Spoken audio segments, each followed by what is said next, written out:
Hi, I'm Craig Shields, and I'm here with John Perlin, who's the author of this fantastic new book, Let It Shine, the 6,000-year story of solar energy. And right now, I'd like to get back into present time. I'd like to talk about 2014 and the political dynamics that may be affecting the rate at which, certainly photovoltaics, but I presume you could say the same thing about wind or biomass or hydro or geothermal or whatever, but let's stay with PV, that's affecting the rate of adoption. And John, you said very cleverly a second ago that the people who have most to lose are the utilities, and I completely understand that. But I don't know. The utilities, it seems to me, don't have the political clout that the oil company does, because the utilities are set up very, very specifically for a specific purpose. They're regulated very carefully. I'm sure there's corruption and stupidity that I couldn't dream of there. But I'm interested in looking at the oil companies, which operate entirely independent of public scrutiny. They, in many ways, there's a guy who wrote a book, I'm sure you know what I'm talking about they behave as nations. They love it when America will use its military to protect their stuff in, you name it, Africa somewhere. But if they won't, they'll do it themselves. Well, first of all, I think I don't know if it's, I would call it ironical piece, is that there's this tax credit which has helped the renewables like photovoltaics, which is going to expire in 2 years. You're talking about the production tax credit for wind? No, I'm talking about the oh, I see. Right. Installation credit for solar, the ITC. Yep, I'm with you. Okay. However, no one challenges the Price-Anderson Act, which saves, I think it's like, if I'm right, it's like 800, saves the nuclear industry $800 million a year, and it was supposed to be like, ended like 20 or 30 years ago.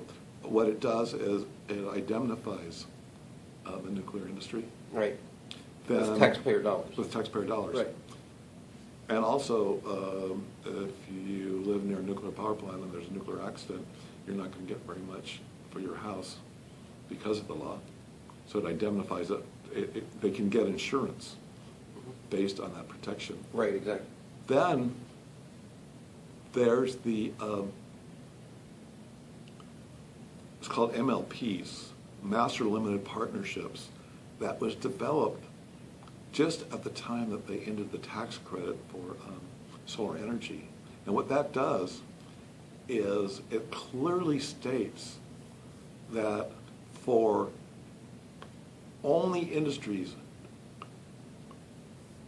dealing, and it says depletable sources of energy,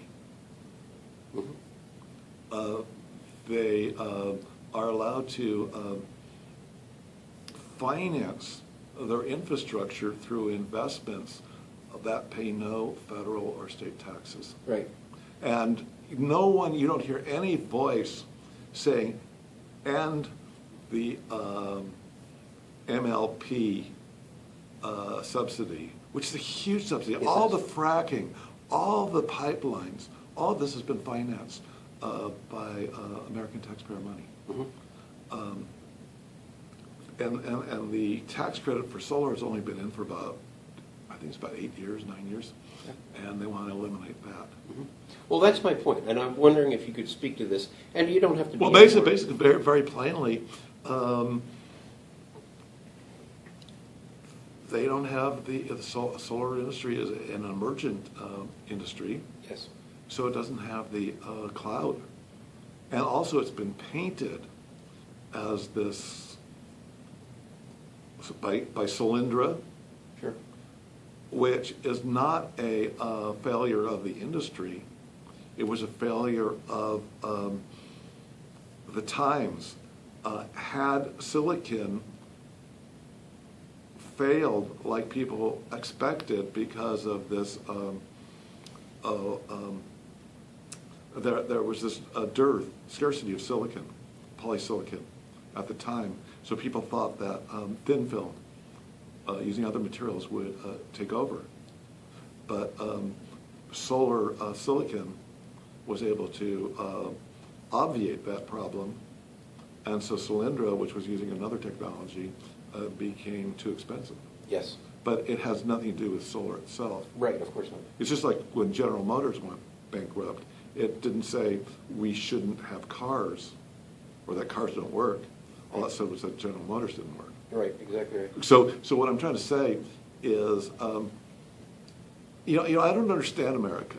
I mean, because all these, for example, all these people are making, say, Darwin, the evolution, an object of politics, science, an object of politics, global warming, an object of politics, when it just is science. Right.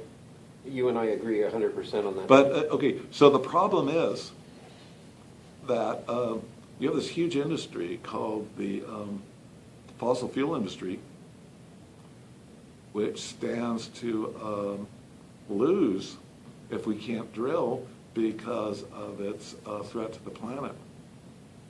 So they, once again, like the Atoms for Peace program, they want to put a smiley face on fossil fuels.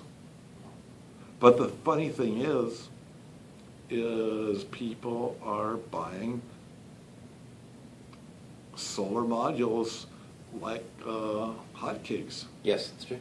And it's sort of like King Canute, where you put him, his famous King Canute was where they told him he had all the power in the world. So they said, put my throne in the ocean where the high tide will come up today, and I'll command it not to go any further. Okay. So it's this illusion.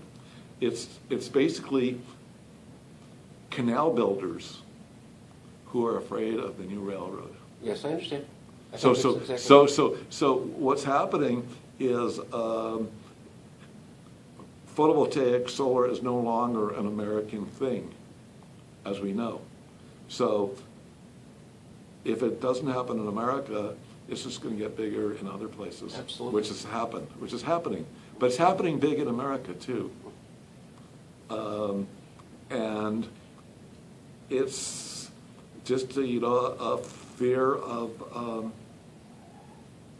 the canal builders when they saw the first 30 miles of track put down by the railroads that no longer needed just to be confined to waterways.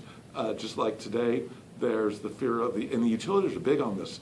They're working with very right-wing groups to try to end laws favorable to solar, because they see that they will lose some power to a new technology. Absolutely. And photovoltaics with batteries can actually lead people to just cut the lines like people do with cellular. Right. That's a very good point.